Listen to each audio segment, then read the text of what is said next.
Hello বন্ধুরা, it's me Rafi ভাই। Welcome to my new blog. বন্ধুরা, রিয়েল লাইফ স্টোরি চ্যানেলের আরও একটা ব্লগে আপনাকে স্বাগতম।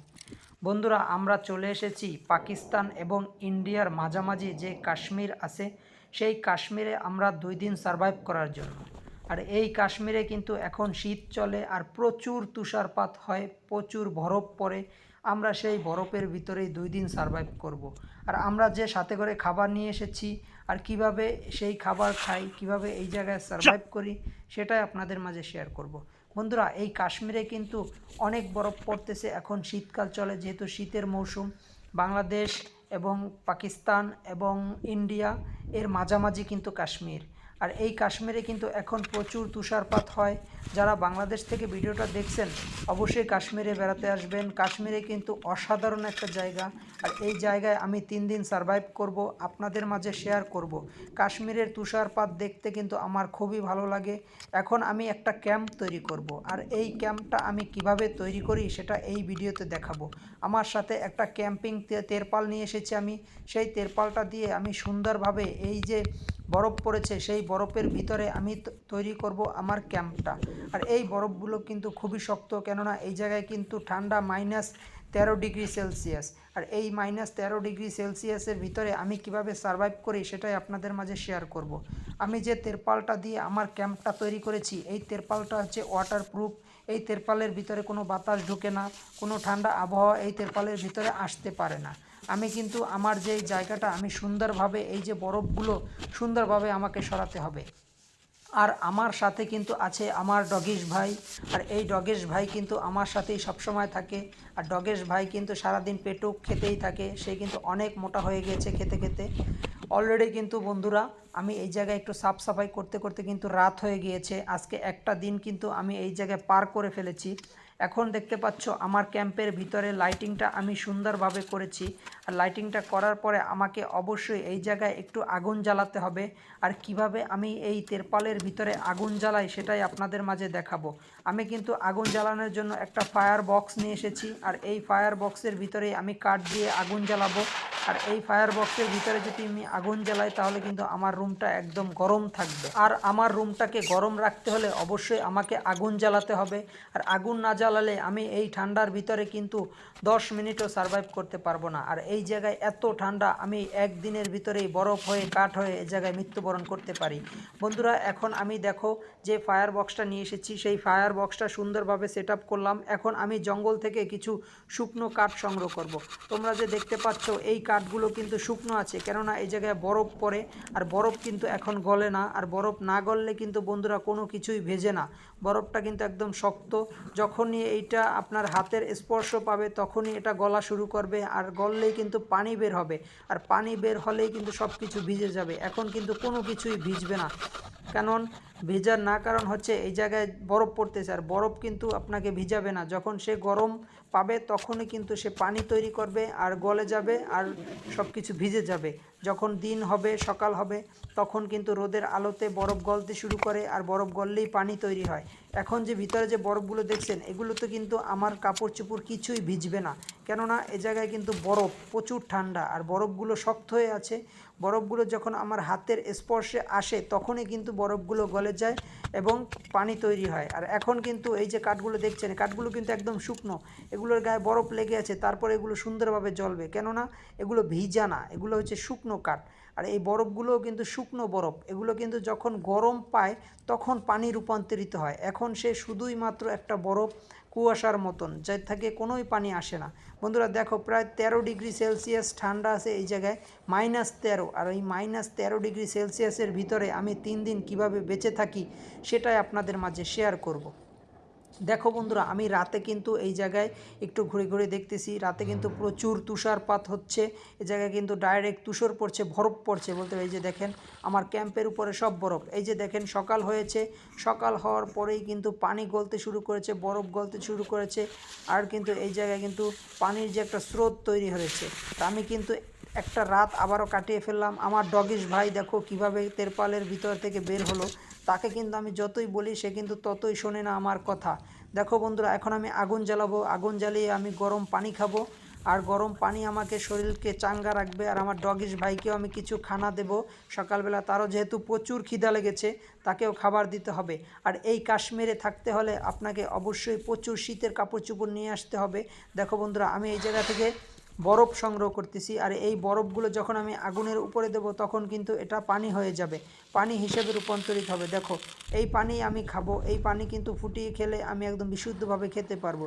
আপনি কোনোভাবেই এই ভুল করবেন না, ডাইরেক্ট কাঁচা বরফ বা এই যে ঠান্ডা পানি খাওয়ার সাহস করবেন না, তাহলে কিন্তু আপনার ডিহাইড্রেশন হয়ে আপনি মৃত্যু পর্যন্ত হতে পারে আপনার এই জায়গায়। বন্ধুরা দেখো, বরফগুলো একদম সাদা স্বচ্ছ, একদম পরিষ্কার। আর এই বরফগুলো কিন্তু আকাশ থেকে পড়েছে বন্ধুরা। এই বরফগুলো চাইলে আপনি কাঁচা খেতে পারেন, কিন্তু অতিরিক্ত খাওয়া যাবে না, তাহলে আপনার টাইফয়েড পর্যন্ত, জ্বর পর্যন্ত হয়ে যেতে পারে এই জায়গায়। আর এই জায়গায় যদি আপনার জ্বর হয় তাহলে তো আপনি বুঝতেই পারছেন, আপনি এই জায়গায় 5 মিনিটও সার্ভাইভ করতে পারবেন না, আপনাকে মনে করেন যে মৃত্যুর কোলে ঢলে পড়তে হতে পারে। বন্ধুরা এখন আমি কিন্তু এই যে দেখো, আমার যে ক্যাম্পিংয়ে যে আগুন জ্বালানোর জায়গাটা, এই জায়গাটার উপরে কিন্তু আমি চাইলে রান্নাও করতে পারি। দেখো, আমি কিছু টিক্কা কাবাব নিয়ে এসেছিলাম, সেই টিক্কা কাবাবগুলো এখন আমি এই জায়গায় সুন্দরভাবে ফ্রাই করে তারপরে খাবো। আমাকে কিন্তু উষ্ণ রাখতে হবে, শরীর গরম রাখতে হবে। আর গরম খাবার আমার সকালবেলা খুবই প্রয়োজন। সারা রাত আমি অনেক ঠান্ডার ভিতরে ছিলাম, এই জায়গায় আমার ঘুমাতে খুবই কষ্ট হয়েছে। বন্ধুরা দেখো, টমেটোটা কিন্তু লোহার মতন শক্ত হয়ে গেছে, ডিমগুলোও লোহার মতন শক্ত হয়ে গেছে, এই জায়গায় এত পরিমাণ ঠান্ডা। দেখো আমি টমেটোটা কীভাবে কোপ দিয়ে কাটলাম, এটা কিন্তু পুরো বরফ হয়ে গেছে বন্ধু। আর এরকম বরফ খাবার কিন্তু মোটেও খাওয়া যাবে না। এই খাবারগুলো আমাকে সুন্দরভাবে রান্না করে খেতে হবে আগুনে ঝলসে। এই যে ডিমগুলো দেখো একদম শক্ত হয়ে গেছে, এই যে ডিমগুলো দিলাম, এই ডিমগুলো আগুনে সুন্দরভাবে ঝলসে পোচ করে আমার খেতে হবে। দেখো বন্ধুরা, আমার ডগেশ, সে কিন্তু চেয়ে আছে খাবারের দিকে, তার জিব্রাটা লক লক করছে খাওয়ার জন্য। আমি এখন 2টা পাউরুটি দিয়ে দিলাম গরম করার জন্য, পাউরুটিগুলোও কিন্তু বরফ হয়ে গেছে, একদম শক্ত হয়ে গিয়েছে। দেখো আগুনটা কিন্তু সুন্দরভাবে আমি জ্বালিয়ে দিয়েছি। আর যে টমেটোটা, সেই টমেটোটা আগুনের উপরে রেখে দিয়েছি। আগুনের উপরে রেখে দেওয়ার জন্য এই যে টমেটোটা নরম হয়ে যাবে, তারপর আমি খেতে পারবো।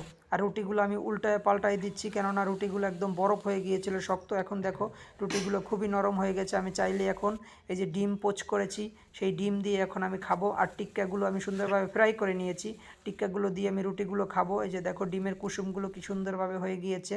এখন আমার ডগিশ ভাইকে খেতে দেবো। ডগিশ ভাই খুব মজা করে খায়, আর ডগিশ ভাই খেতে খেতে তার ভুঁড়ি পেট সব বাড়িয়ে ফেলেছে, সে অনেক মোটা হয়ে গেছে। দেখো আমি জঙ্গল থেকে এখন কিছু কাঠ সংগ্রহ করব। আর কাঠ সংগ্রহ করার কারণ হচ্ছে, রাতে আমি নিচে ঘুমিয়েছিলাম, সেই জায়গায় আমার প্রচুর ঠান্ডা লেগেছে। এখন আমি এই কাঠগুলো দিয়ে একটা থাকার মতন চকি তৈরি করব, যেই চকিটা আমি সেই মাচার মতন, যেই মাচার উপরে আমি থাকতে পারবো, রাতে ঘুমাতে পারবো। আমার ঠান্ডার হাত থেকে বাঁচতে হলে অবশ্যই আমাকে একটা চকি তৈরি করতে হবে, যেই চকিটার উপরে রাতে আমি সুন্দরভাবে ঘুমাতে পারবো। আর আমি কিন্তু এই জায়গায় 2টা দিনের মতন সার্ভাইভ করে ফেলেছি। আমি আরও একদিন এই জায়গায় থাকবো, আর এই জায়গায় থাকতে হলে আমাকে সুন্দরভাবে থাকতে হবে। আর আমি কিভাবে চকিটা তৈরি করি সেটাই তোমাদের মাঝে শেয়ার করব। দেখো কাঠের টুকরোগুলো আমি সুন্দরভাবে সাইজ করে কেটে নিচ্ছি, একটা চকির মাপ নিচ্ছি। দেখো কিভাবে আমি চকিটা তৈরি করি। আর এই চকিটা তৈরি করার কারণ হচ্ছে, এই জায়গায় প্রচুর বরফ, আর রাতে আমার নিচে ঘুমালে প্রচুর ঠান্ডা লাগে। যদি চোখের উপরে ঘুমাই তাহলে আমার বরফগুলো আমার শরীরের গরমের স্পর্শ পেয়ে গলতে শুরু করে। আর যদি আমি চোখের উপরে ঘুমাই তাহলে কিন্তু এই যে আমার শরীরের গরম, এই গরম কিন্তু বরফের কাছে যাবে না, আর বরফ গলবে না। আর বরফ গললেই কিন্তু পানি হয়, আর পানি হলে জায়গাটা স্যাঁতসেঁতে হয়ে যায় আমার শুকনো থাকার। দেখো বন্ধুরা, আমি কাঠগুলো কিভাবে সাইজ করে কেটে নিচ্ছি। আর এই কাঠগুলো সাইজ করে কাটার কারণ হচ্ছে, চকির উপরে যে পাটাতনগুলো আমি দিব, সেই পাটাতনগুলোর জন্য কিন্তু আমার এই কাঠগুলো প্রয়োজন। দেখো চকির 2 সাইডে কিন্তু আমি 2টা ঠাল দিয়ে দিয়েছি। এখন আমি চকির মাপ মতন এই লাঠিগুলো দিব, আর এই লাঠিগুলো দিয়ে আমি এখন চকিটাকে প্যারাক মারবো। দেখো আমি কিভাবে কাঠগুলোকে ফুটো করে তারপরে কাঠ দিয়ে আমি প্যারাক মারি। এ জায়গায় কিন্তু আমি কোনো লোহা ইউজ করব না, শুধু কাঠ দিয়ে আমি প্যারাক মারবো। দেখো বন্ধুরা কিভাবে আমি এটাকে ফুটো করেছি। আর এই ফুটোর ভিতর দিয়ে আমি একটা শুকনো ডাল ভরে দিব চিকন করে, যেই ডালটা আমার প্যারাকের কাজ করবে। আর আমার খাটটাও কিন্তু অনেক মজবুত এবং শক্তপোক্ত হবে। আর রাতে আমি ঘুমালে যেন এই খাটটা ভেঙে না পড়ে, এই কারণেই এত কষ্ট করা। দেখো আমি কিভাবে খাটের পায়াগুলো তৈরি করছি। এখন আমি কিছু গাছ থেকে সুচালো করে তারপরে এই গাছের টুকরাগুলো আমি এই জায়গায় ঢুকিয়ে দিব। এটা কিন্তু লোহার কাজ করবে, প্যারাকের মতন কাজ করবে। দেখো কিভাবে ঢুকিয়ে দিয়েছি। এখন আমি করাত দিয়ে সুন্দরভাবে কেটে দেব। চকিটা কিন্তু অনেক মজবুত হবে বন্ধুরা। দেখো আমি কিভাবে ঢুকিয়ে দেই। এই কাঠগুলো আমি সুন্দরভাবে, কাঁচা কাঠ জঙ্গল থেকে সংগ্রহ করে নিয়ে এসেছি। আর এই কাশ্মীরে কিন্তু এরকম ঝাউ গাছ আছে, যেই ঝাউ গাছ আপনি কেটে চাইলেই এই জায়গায় আপনি থাকার ক্যাম্প তৈরি করতে পারবেন। আর এই জায়গায় কিন্তু আপনাকে গাছ কাটতে হলে অবশ্যই সরকারের অনুমোদন লাগবে, যেহেতু কাশ্মীরে অলরেডি কিন্তু এখন ইন্ডিয়া পাকিস্তানের বিরোধ চলতেছে, এই কারণে কিন্তু এই জায়গায় থাকাটা খুবই রিস্ক। আপনারা অবশ্যই সরকারের অনুমতি নিয়ে আসবেন আর নিরাপদ একটা স্থানে ব্লক করার চেষ্টা করবেন। আর এই ব্লগগুলো কিন্তু করতে আমার অনেক রিস্ক হয়, আর আপনাদের কিন্তু লাইক করতে একটু রিস্ক হবে না। তাই বলছি বন্ধুরা, অবশ্যই ব্লগ ভিডিওটা দেখতে দেখতে একটা লাইক করেন এবং চ্যানেলটা সাবস্ক্রাইব করেন। বন্ধুরা অবশ্যই আমাকে সাপোর্ট করবেন, আপনাদের সাপোর্ট এবং ভালোবাসায় আমি নতুন নতুন ভিডিও তৈরি করার উৎসাহ পাই। বন্ধুরা এখন আমি গরম খাবার তৈরি করব, আমার প্রচুর খেতে হবে, আর গরম খাবারের জন্য আমাকে অবশ্যই আগুন জ্বালিয়ে রাখতে হবে। আর এটার ভিতরে আগুন যদি আমি জ্বালিয়ে রাখি তাহলে আমার রুমটা কিন্তু প্রচুর হিট থাকে, রুমটা গরম না থাকলে কিন্তু এই জায়গায় আমি সারভাইভ করতে পারবো না। আর আমার শরীরে তো শীতের কাপড় আছে, তারপরেও আমাকে রুম গরম রাখতে হবে। শীতের কাপড়ে কিন্তু সবসময় আপনাকে কাজে দিবে না, এ জায়গায় কিন্তু রাতে প্রচুর ঠান্ডা থাকে, পুরো 13 ডিগ্রি- এই জায়গায় কিন্তু তাপমাত্রা বন্ধুরা। আর এই তাপমাত্রার ভিতরে একজন সুস্থ মানুষ কোনোভাবেই আগুন ছাড়া, কাপড় চোপড় ছাড়া বাঁচতে পারবে না। বন্ধুরা এখন আমি একটা মাংসের টুকরা সুন্দর করে গরম করে ভেজে নিচ্ছি, আর এই মাংসের টুকরাটাই আজকে রাতের ডিনার হবে আমার।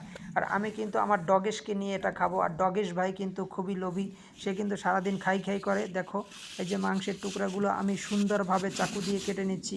আমার ডগেশ কিন্তু খাওয়ার জন্য জিভরা তার লক লক করে রাখছে, সে কিন্তু জিভরা বের করে থাকে সব সময়, সে অল টাইম শুধু খাওয়ার উপরেই থাকতে চায়। বন্ধুরা দেখো সে কীভাবে খায়, সে কিন্তু হালুম গলুম করে খেয়ে ফেলে তার মজার খাবার। এই যে দেখো ডগিশ ভাই কিন্তু সব সময় খেতেই থাকে, আমি এখন খাবো।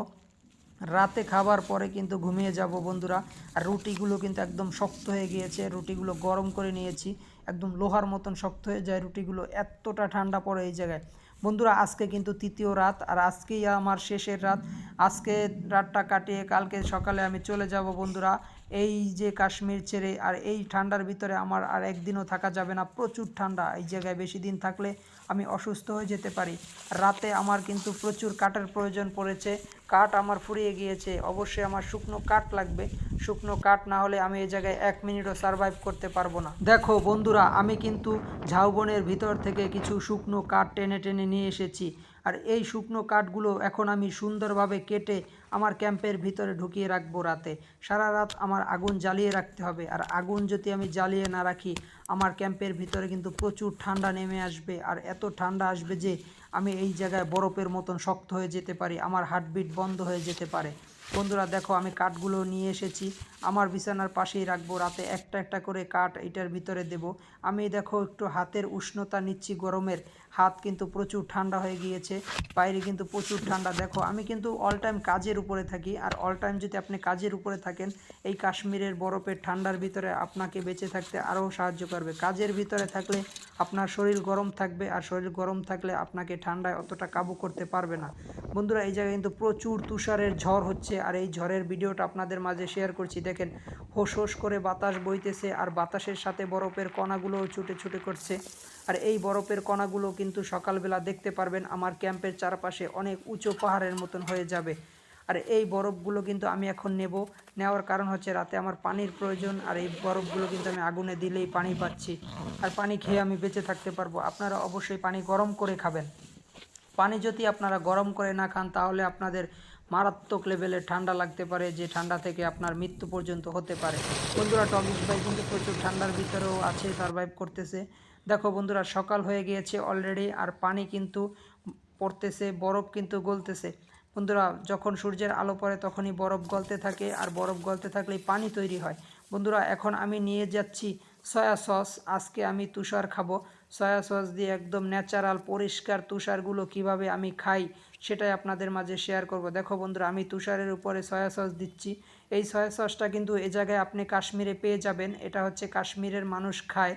আমিও আজকে একটু টেস্ট করে দেখব এই সয়া সস দিয়ে এই যে বরফ আমি কিভাবে খাই। বন্ধুরা দেখো খুবই সুস্বাদু, আপনার একদম ন্যাচারাল যে বরফটা আমি খাচ্ছি এটার ভিতরে কোনো ভেজাল নেই, এটা কিন্তু আকাশ থেকে পড়েছে তুষারের মাধ্যমে। আমার কালুকে আমি দিচ্ছি খেতে, আমার ডগিশ ভাই ওই সয়া সস দিয়ে কিন্তু এটা খেতে খুবই ভালো লাগে। বন্ধুরা ব্লগটা ভালো লাগলে লাইক